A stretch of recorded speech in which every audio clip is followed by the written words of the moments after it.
للمتقين والصلاة والسلام على سيد الأنبياء والمرسلين وعلى آله وصحبه أجمعين. أما بعد فأعوذ بالله من الشيطان الرجيم. بسم الله الرحمن الرحيم. وما خلقت الجن والإنس إلا ليعبدون ما أريد منهم من رزق وما أريد أن يطعمون إن الله هو الرزاق ذو القوة المتين. صدق الله ربنا العلي العظيم. وقال سيدنا ومولانا محمد صلى الله تعالى عليه وآله وسلم: خمس صلوات افترضهن الله تعالى فمن أحسن وضوءهن وصلاهن لوقتهن وأتم ركوعهن وخشوعهن كان له على الله عهد أن يغفر له. ومن لم يفعل ذلك فليس له على الله عهد أن يغفر له. إن شاء غفر له وإن شاء عذبه. صدق رسول الله صلى الله عليه وسلم. بزرگوں اور بھائیوں،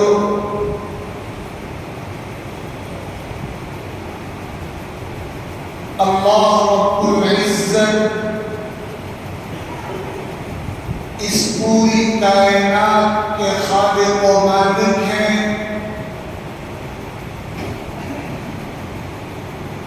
اور اللہ کے سوا اس کائنات میں کوئی ہستی عبادت اور بندگی کے قابل نہیں ہے۔ عقیدے کی بنیادی بات، کوئی ایمان والا ایسا نہیں ہے جسے معلوم نہ ہو۔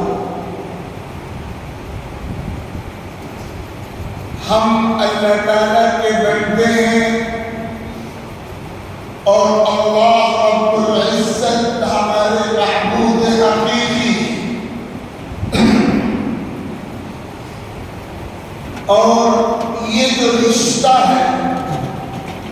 اللہ تعالیٰ کے ساتھ ہمارا بندگی کا رشتہ، عبدیت کا رشتہ، اس رشتے کا سب سے کھلا ہوا اظہار اللہ تعالیٰ کی تمام عبادتوں میں سے سب سے بڑھ کر نماز کی عبادت میں ہوتا ہے۔ نماز تمام عبادتوں میں سب سے افضل عبادت ہے، اور توحید و رسالت کی گواہی کے بعد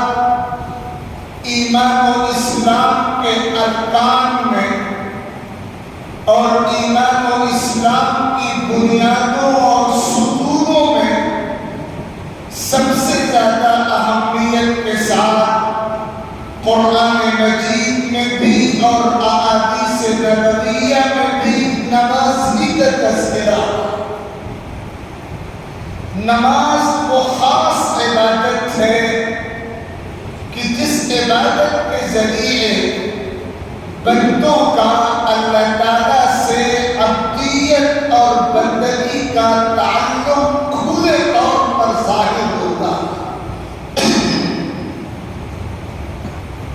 جب بندہ اللہ کے دربار میں نماز ادا کرنے حاضر ہوتا ہے تو اس کی ہر ادا گواہی دیتی ہے کہ میں بندہ ہوں اور اپنے معبود کے سامنے کھڑا ہوں، میں غلام ہوں، اپنے آقا کی جناب میں حاضر ہوں، میں مجبور و محتاج ہوں، میں اس ذات کے آگے سجدہ ریز ہوں جو بے نیاز ہے اور پوری کائنات کی مالک ہے اور قادر مطلق ہے۔ ایمان والا بندہ نماز میں کھڑا ہوتا ہے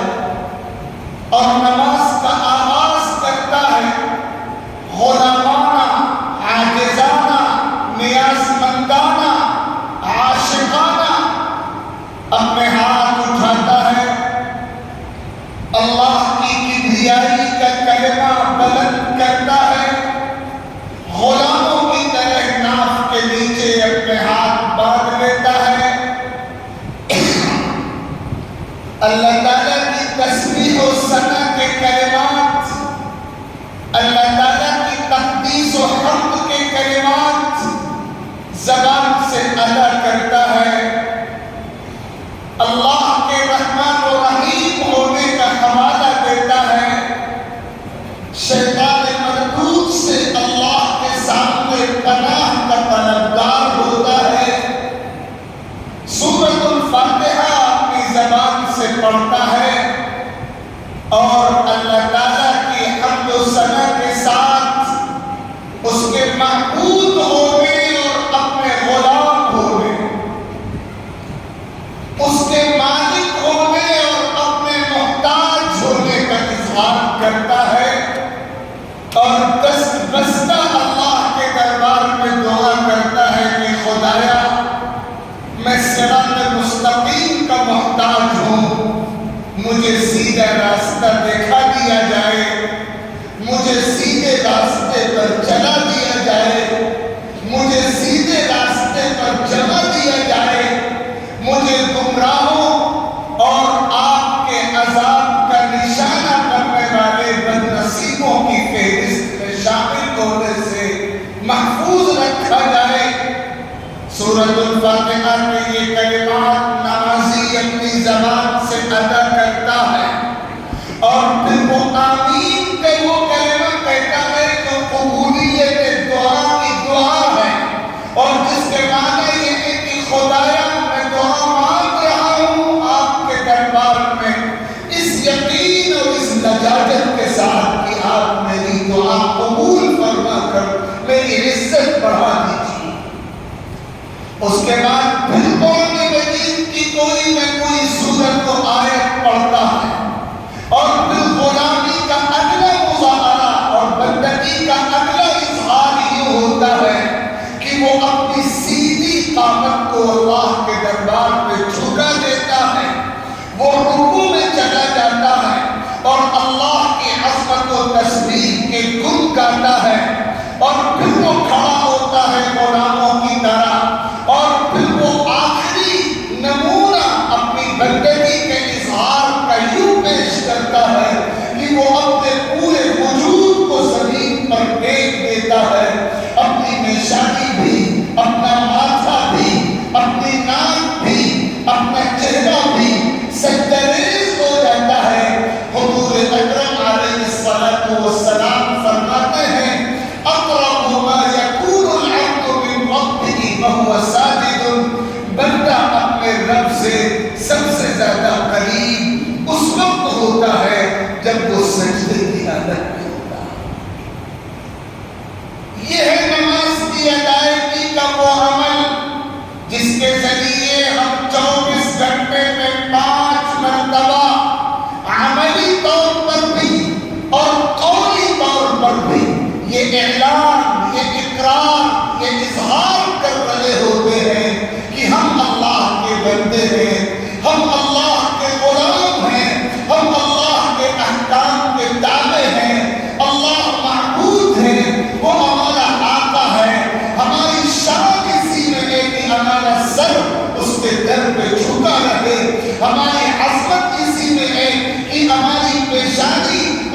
دربار میں جھکی رہے. ہماری بلندی اسی میں ہے کہ ہمارا ماتھا اس کے دربار میں ٹیکا جائے اور ہماری ناک اس کے دربار میں رکھی جائے.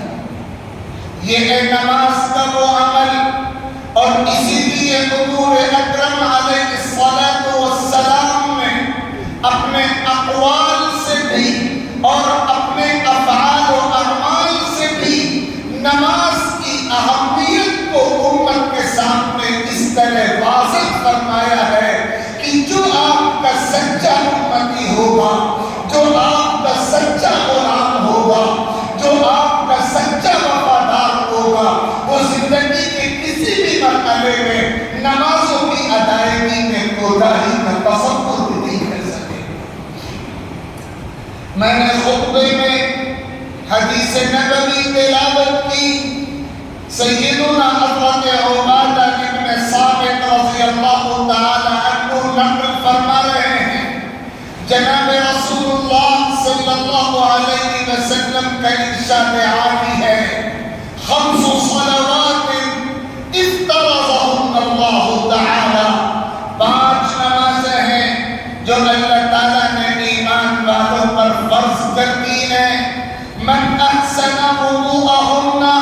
جو مسلمان ان 5 وقتہ نمازوں کے لیے شریعت کی تعلیم کے مطابق اچھی طرح وضو کر کے آتا ہے، وصلىٰ لوقتهن، اور نماز کے مستحب وقت پر نماز ادا کرتا ہے، وَأَتَمَّ رُكُوعَهُنَّ وَخُشُوعَهُنَّ، اور اچھی طرح ارکان کو ادا کرتا ہے، رکوع اچھی طرح ادا کرتا ہے، خشوع و خضوع کے ساتھ نماز پڑھتا ہے. اس طرح نماز ادا کرتا ہے کہ پوری نماز اس کی توجہ اللہ تعالیٰ کی رحمت کی طرف ہوتی ہے، اس کے اعضاء بھی بالکل پرسکون رہتے ہیں، اس کا دل بھی خالص اللہ تعالیٰ کی رحمت کی طرف منتفق اور متوجہ رہتا ہے. جو مسلمان اس طرح نماز ادا کرتا ہے، آقا کریم صلی اللہ علیہ وسلم فرما رہے ہیں، کان لہ علی اللہ عہد، اللہ تعالیٰ نے وعدہ کر رکھا ہے، اللہ تعالیٰ نے عہد فرما رکھا ہے، اللہ تعالیٰ نے ضمانت لے رکھی ہے، اللہ تعالیٰ نے طے کر رکھا ہے ان یغفر لہ، کہ اس بندے کی ضرور مغفرت فرمائے. اس بندے کے لیے مغفرت کا پروانہ دیا جانا طے ہو چکا ہے. اور جو بد نصیب ایسا نہیں کرتا، وَمَن لَّمْ يَفْعَلْ ذَلِكَ، جو نمازوں کا اہتمام نہیں کرتا یا نماز پڑھتا ہے لیکن رسمی طور پر ایک بوجھ اتارتے ہوئے سنت و شریعت کی تعلیمات کے مطابق نہیں پڑھتا، فَلَيْسَ لَهُ عَلَى اللَّهِ عَهْدٌ، اللہ نے اس کی مغفرت کا کوئی وعدہ نہیں کر رکھا ہے. قیامت میں معاملہ اللہ تعالیٰ کے اختیار میں ہوگا. ایسے کوتاہی کرنے والے مجرم کو اللہ چاہے گا تو سزا بھی دے گا اور چاہے گا تو مغفرت بھی فرمائے گا. نماز کا اہتمام ایک مسلمان کی بنیادی ذمہ داری ہے. ایک مسلمان کے مسلمان ہونے کی پہچان و شناخت یہی ہے کہ وہ نمازوں کا پابند ہو. اللہ تعالیٰ کے فضل سے آپ یہاں نماز باجماعت ادا کرنے کے لیے تشریف لائے ہیں. اللہ تعالیٰ ہم سب کو زندگی کی آخری سانس تک نمازوں کے مکمل اہتمام کی توفیق و سعادت سے بہرور فرمائے. لیکن یہ بات خصوصیت کے ساتھ اپنے ذہنوں میں تازہ رکھیے گا کہ شریعت کی بنیادی تعلیم یہ ہے کہ جب مسلمان نماز کے لیے آئے تو اپنے وضو اور اپنی طہارت کا مکمل اہتمام کر کے آئے.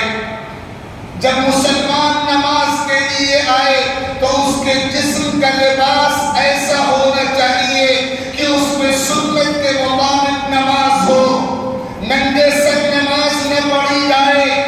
سر پہ ٹوپی ہو، باوقار قسم کے لباس جسم پر زیب تن کیے ہوئے ہو، ایمان والا ڈھیلا ڈھالا لباس، ایسا لباس جو سنت کے مطابق ہو اور جس سے اعضاء کی بندش اور اعضاء کی ساخت ظاہر نہ ہوتی ہو۔ سنت کے مطابق نماز جبھی ادا ہوگی جب لباس سنت کے مطابق ہوگا، اور جو لباس ایسا چست ہو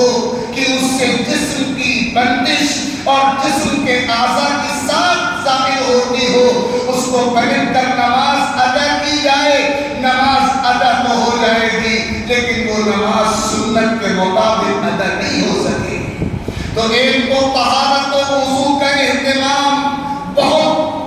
بڑی غفلت میں مبتلا ہے ہم اور آپ۔ ہم میں سے اکثر افراد ایسے ہیں جو اپنی نمازوں کے لیے طہارت اور وضو کا اس طرح اہتمام نہیں کرتے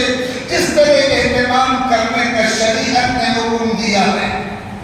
وضو کے فرائض کیا ہیں، وضو کی سنتیں کیا ہیں، اور وضو مستحب طریقے پر شریعت کے مطابق کیسے کیا جاتا ہے، عمومی طور پر غفلت کا ماحول ہے۔ طہارت کے لیے کیا چیزیں بنیاد ہے، ہم اپنے کپڑوں کو اپنے گھروں میں یا گھروں کے باہر جگہ دھلواتے ہیں، جن کپڑوں کو پہن کر ہم مسجد میں آ رہے ہیں، کیا وہ کپڑے شریعت کے مطابق پاکی کے اہتمام کے ساتھ دھلے جا رہے ہیں یا نہیں دھلے جا رہے ہیں؟ ایسا تو نہیں کہ ہمارے پاک کپڑے اور ناپاک کپڑے مکس کر دیے گئے دھوتے وقت تو نہ ناپاک کپڑے پاک ہو سکے اور نہ وہ کپڑے جو پاک تھے وہ پاک باقی رہ سکے۔ ہمیں غور کرنا ہوگا کہ ہم نے طہارت کا وہ اہتمام کیا جو کرنا تھا، وضو اس طرح سے کیا جو کرنا تھا، ہم نے وضو کو سیکھنے کی کوشش کی، ہم نے طہارت کو سیکھنے کی کوشش کی کہ ہم نے یوں سمجھا ہے کہ صرف ہاتھ اور پیر اور چہرے کو تر کر لینے کا نام وضو ہے۔ جی نہیں، ایک مستقل عبادت ہے وضو کی عبادت، ایک مستقل عبادت ہے طہارت کا عمل۔ اسے سیکھنا پڑے گا، اسے سمجھنا پڑے گا، اس کی پریکٹس کرنی پڑے گی۔ حضور نے صحابہ کو سکھایا تھا، صحابہ نے اپنے ذوق سے سیکھا تھا، ہمیں ان چیزوں کو بنیادی طور پر سیکھنے کا اہتمام کرنا چاہیے۔ پھر ہم مسجد میں آ رہے ہیں، مسجد کا ادب کیا ہے، مسجد کا سلیقہ کیا ہے، مسجد میں بیٹھنے کا طرز کیا ہونا چاہیے، صفیں کیسے بننی چاہیے، اور کپڑے ٹخنوں سے اوپر کس طرح رہنے چاہیے، اور مل مل کر صفوں میں کیسے کھڑے ہونا ہے، اور بالغ مردوں کو آگے اور نابالغ بچوں کو پیچھے ہونا ہے۔ شریعت کی یہ بنیادی تعلیمات مسجد کے حوالے سے ہیں۔ خاص طور پر حدیث پاک میں یہ آیا، لہسن اور پیاز کے کچے پودوں کی طرف اشارہ کر کے حضور پاک صلی اللہ علیہ وسلم نے فرمایا، من اکل من هذه الشجرة المنتنة فلا يقربن مسجدنا۔ جو کچے لہسن اور کچے پیاز کو کھا کر مسجد میں آتا ہے اس حال میں کہ اس کے منہ سے بدبو آ رہی ہوتی ہے، اس کو ہماری مسجد کے قریب آنے کا حق نہیں ہے۔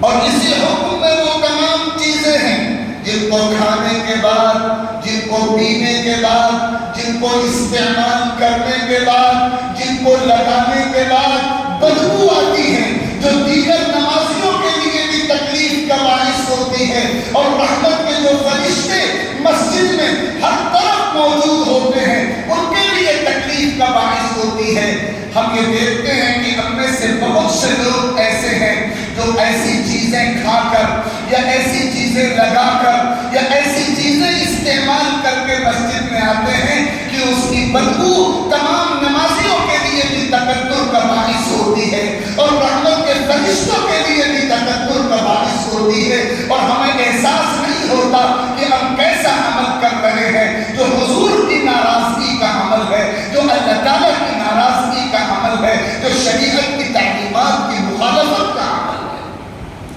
اسی طرح خاص طور پر ایک بہت بڑی کوتاہی، ایک بہت خطرناک کوتاہی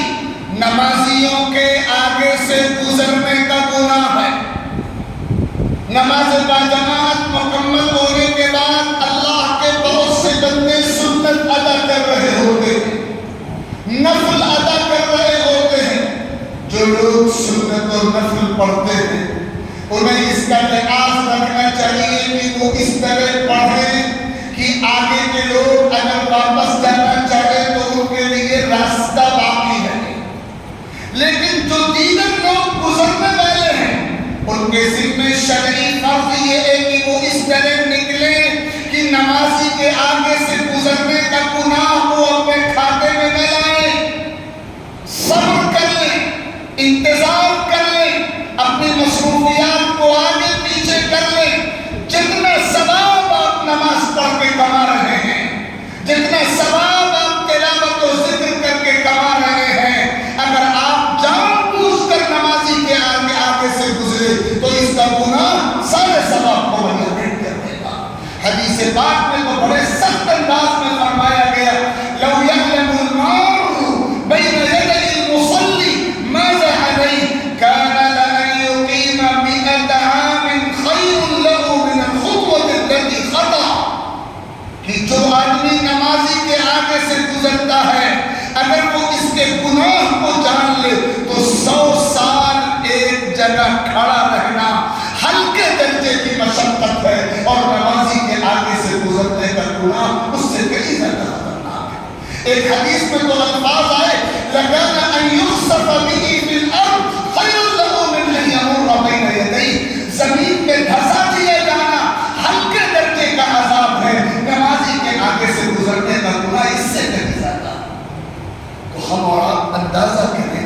کہ بے احتیاطی میں، غفلت میں، بے شعوری میں ہم سے کیسی کوتاہیاں نماز کے تعلق سے، طہارت کے تعلق سے، وضو کے تعلق سے، مسجد کے آداب اور مسجد کے احترام کے تعلق سے ہو رہی ہیں۔ ضرورت اس بات کی ہے کہ نماز کا عمل صرف ایک رسم کی تکمیل اور ایک روٹین اور ایک فارمیلٹی کے طور پر نہ ہو، ہم اس کے تمام آداب کو، تمام احکام کو شریعت کی روشنی میں سیکھنے کا نظام بنائیں۔ نماز کو سیکھیں، نماز کے لیے کیا کیا چیزیں شرط ہیں اور کیا کیا چیزیں فرائض اور سنتوں کے دائرے میں آتی ہیں، اور مسجد کا کیا ادب و احترام ہے، اور مسجد میں وقت گزارنا کس طرح ہونا چاہیے، اور کیسے دنیا کی باتوں سے مسجد میں بچنا چاہیے، اور کیسے مسجد کو عبادت گاہ رکھا جائے، آرام گاہ نہ بنایا جائے، اپنی گفتگو کا مرکز نہ بنایا جائے۔ ان تمام چیزوں پر ہماری توجہ ہو۔ یہ متفرق باتیں اس وقت میرے ذہن میں آئیں، بہت سے احباب کا تقاضا تھا کہ ان موضوعات پر لوگوں کو متوجہ کیا جائے۔ اللہ تعالیٰ کہنے والے اس گنہگار کی بھی اصلاح فرمائے اور آپ سبھی کو خاص توفیق عمل عطا فرمائے۔ ہم سب کو اپنے گھر مسجد کی مقبول حاضری عطا فرمائے، مقبول نمازوں کے اہتمام کی سعادتوں سے بہرابر فرمائے۔ آمین وآخر دعوانا ان الحمد للہ رب العالمین۔